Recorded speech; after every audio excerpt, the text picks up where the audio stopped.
According to the lawsuit, the company's employees, including management, frequently used the N-word and other racially derogatory terms when referring to black employees. Which side are you on? Which side are you on? We're going to get to Boss Watch. Every week, bosses are breaking the law. Every week, bosses are discriminating against workers, stealing from workers, putting workers in harm's way, and we are here to tell you about it first. We are here to tell you about it, folks. Here in Alabama, Ground Zero Biloxi, which operates a blues club in Biloxi, Mississippi, violated federal law by subjecting an assistant manager to sexual harassment. This is in Mississippi, not Alabama. I don't know why I said Alabama. Violated federal law by subjecting an assistant manager to sexual harassment by one of its co-owners and firing the worker for complaining about the co-owner's harassment, the U.S. Equal Employment Opportunity Commission charged in a lawsuit. The EEOC charged that one of the Blues Club's co-owners subjected the assistant manager to a campaign of sexual harassment that included repeated unwanted sexual comments and multiple acts of forced sexual touching. The agency alleges that the assistant manager repeatedly complained about the co-owner's harassment to no avail. Despite these complaints, the agency claims, the club failed to take any effective action against the co-owner to stop him from sexually harassing the assistant manager. The EEOC further asserts that the club retaliated against the assistant manager by firing her shortly after she submitted written complaints to the club's chief financial officer against the co-owner. Such alleged conduct violates Title VII of the Civil Rights Act of 1964, which prohibits sexual harassment in employment and retaliation against workers who oppose such sexual harassment. The EEOC filed suit in the U.S. District Court for the Southern District of Mississippi after attempting to reach a pre-litigation settlement through its conciliation process. The EEOC is seeking in this case monetary damages, including back pay, compensatory damages, and punitive damages, as well as injunctive relief designed to prevent such unlawful conduct in the future. Over in Florida, CEMEX Construction Materials of Florida, which manufactures and delivers building construction materials, violated federal law when it failed to accommodate an employee's request to wear a close-fitting skirt over her pants as required by her religion, the U.S. Equal Employment Opportunity Commission charged in a lawsuit last week. According to the lawsuit, CEMEX refused to allow an employee who is an apostolic Christian a religious accommodation that allowed her to wear a skirt over her work pants. The company denied the accommodation because of its policy against loose-fitting clothing. The employee only wore close-fitting skirts over her work pants and was in compliance with company policy. Ultimately, the company forced the employee to choose between wearing a skirt or losing her job. The employee chose to continue wearing a skirt, which led to her termination.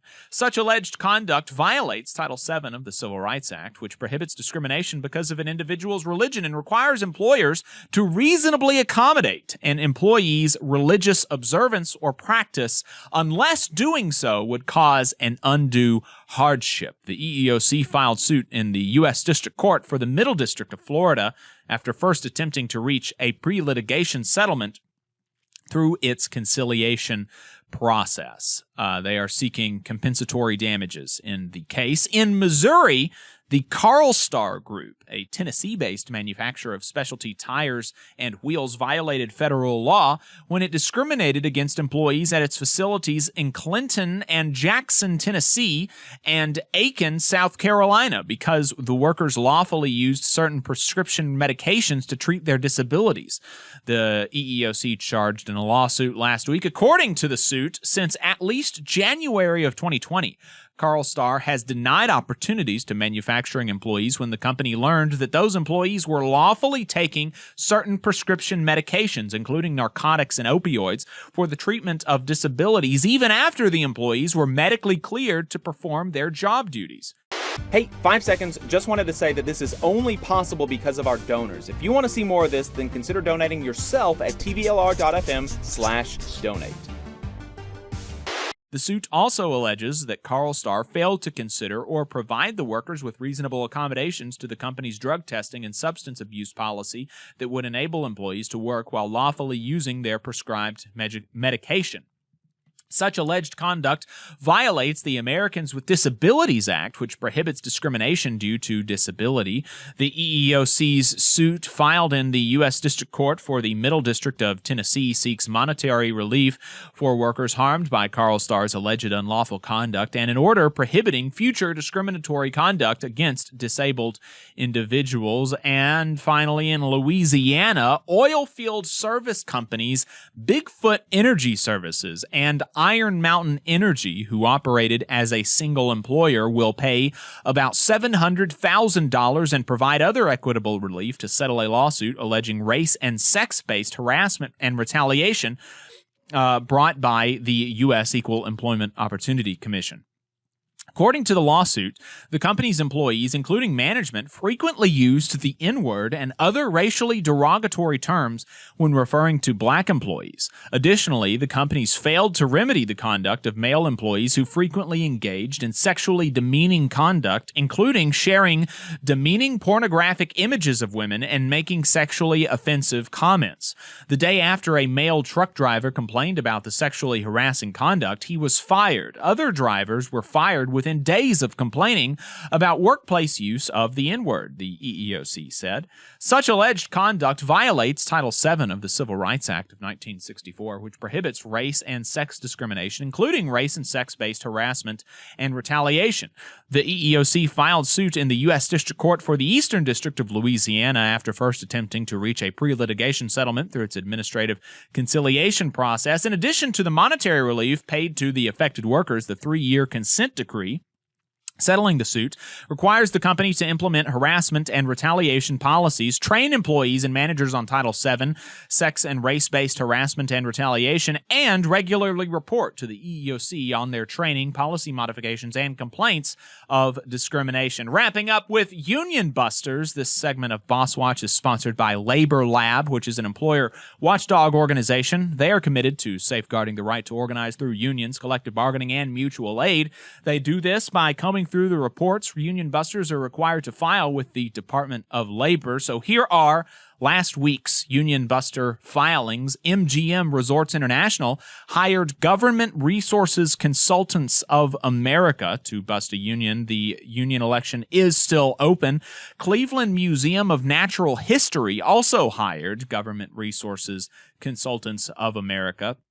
That election is still open. And Leslie Heating, Cooling, and Electric in Illinois hired LRI Consulting Services for $425 an hour, and that union election is still open. Cisco, Western Minnesota, hired Action Resources for $4,000 today, $4,000 per day. And Beacon Sales Acquisition in Indiana hired Frontline Business Resources for $212 an hour. Workers lost that union election 0-6, but the Union Busters did not file until after the union election was over. J.B. Hunt Transport Services in Illinois hired Omar Quadra for $150 an hour and LKLS Consulting for $225 an hour. Himco Waste Away Services in Indiana hired Davis Grimm Payne and Mara for $400 an hour. A decertification petition is open in that case. And in addition, the following filings were amended. Best Solutions 312 amended their filing for Amazon to add their employer identification number, and the Vendex Group amended their filing for Northwestern Medical Center to change their performance period dates. That is it for us. You just saw a clip from the Valley Labor Report. We are live every Saturday morning from 9:30 a.m. till 12:30 p.m. And we pride ourselves on keeping all of our content free to everybody so that we can talk to as many working folks as possible. If you support the work that we're doing, you think that it's important, you think that it's good, then consider making a monthly contribution to the project, and you can do that on our website, tvlr.fm.